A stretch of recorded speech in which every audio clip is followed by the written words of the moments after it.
ये कहानी एक चालाक बंदर की है। ये दो दोस्त कह लीजिए, मगरमच्छ और बंदर। दो दोस्त कैसे बन गए? एक नदी के किनारे जामुन का पेड़ था, उस पर एक बंदर रहता था।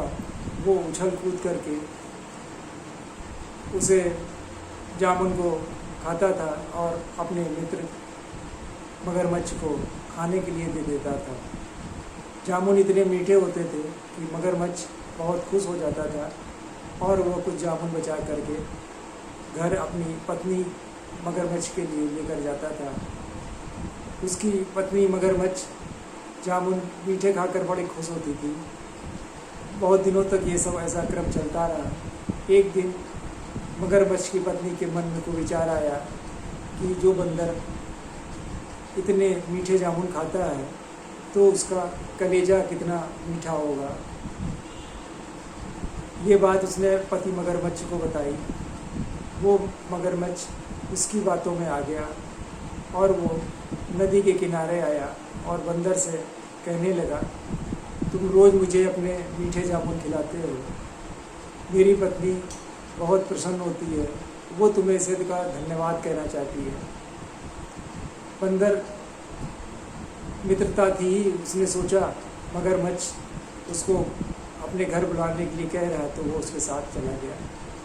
वो बंदर मगरमच्छ की पीठ पर बैठ करके जा रहा था। बीच रास्ते में मगरमच्छ के मुंह से ये बात निकल आई कि उसकी पत्नी उसके कलेजे को खाना चाहती है जो बहुत मीठा होगा। ये सब सुनकर के बंदर को बड़ा दुख हुआ और वो घबरा सा गया, लेकिन उसने धैर्य नहीं खोया।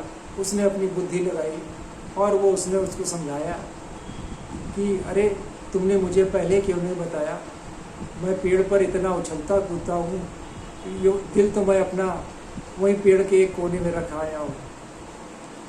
मगरमच्छ उसकी बातों में आ गया, सोचा उसने ये सही कह रहा होगा। धीरे धीरे मगरमच्छ तैरता उसे नदी के किनारे ले आया। जैसे ही नदी के किनारे पहुंचा, बंदर उछल करके पेड़ पे चढ़ गया और फिर मगरमच्छ से बोला, अरे पगले, कोई जीव बिना दिल के कलेजे के जीवित रह सकता है? तूने जो है मुझे छल के साथ अपने घर ले जा रहा था, तू मुझे खा रहना चाहता था, लेकिन अब तू पछताएगा कि मैं बच गया। इस कहानी के अंदर ये बात आपको समझ में आई होगी कि संकट के समय कभी अपना धैर्य नहीं खोना चाहिए, विवेक और बुद्धि से काम लेना चाहिए। उस चालाक बंदर ने थोड़ा सा संयम रखा, विवेक और बुद्धि को अपने को से सोचा और संकट की घड़ी में वो घबराया नहीं और उसने मगरमच्छ को ये नहीं मालूम होने दिया कि उसके मन में क्या चल रहा है।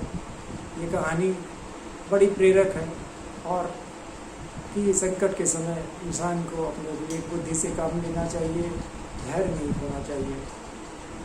आपको मेरी ये कहानी कैसी लगी? भविष्य में इस तरह की सुंदर कहानियाँ मैं आपके सामने लाऊंगा और आप मेरे इस चैनल को सब्सक्राइब करें और लाइक करेंगे तो भविष्य में आपको और नए सुंदर कहानियों का संग्रह मैं आपको सुनाऊंगा।